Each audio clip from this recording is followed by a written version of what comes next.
ধন্যবাদ জানাবো বাংলা জি5 কে এরকম একটা প্রজেক্ট ভাববার জন্য।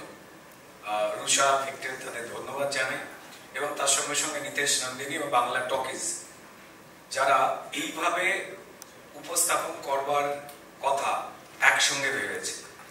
এবং তার সঙ্গে সঙ্গে যেটা বলতেই হয়, শ্রীমন্তর সঙ্গে যখন আমার কথা হয়, শ্রীমন্তর সঙ্গে দ্বিতীয় কাজ, তার আগে আবার বছর 20 পরে বলে আমরা একটা ফিল্ম করেছিলাম এবং সেটা যথেষ্ট রকম মানুষের মন ছুঁয়েছিল। তো আমার নিজের বিশ্বাস রয়েছে শ্রীমন্ত ছাড়াও বাকি এখানে যে যে পরিচালকেরা কাজ করেছেন এবং যে যে অ্যাক্টাররা রয়েছে, আমি তাদের ব্যক্তিগতভাবে একজন অভিনেতা হয়ে, সেটা আয়ুষ হোক, দেবপ্রিয় হোক, আর তার সঙ্গে সঙ্গে বিশেষ করে পাউলি এবং সুব্রত, আমি তাদের পারফরমেন্সের চিরকাল ভক্ত।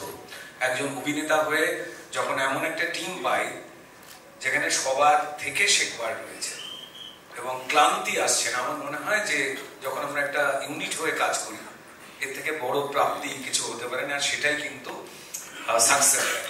হুব্বা শ্যামলের চর্চা আমরা জানি, কিভাবে হুগলি, কোন্নগর, সেখান থেকে হাওড়া, উত্তর এবং দক্ষিণ 24 পরগনা জেলাতেও সে জাল বিস্তার করেছে।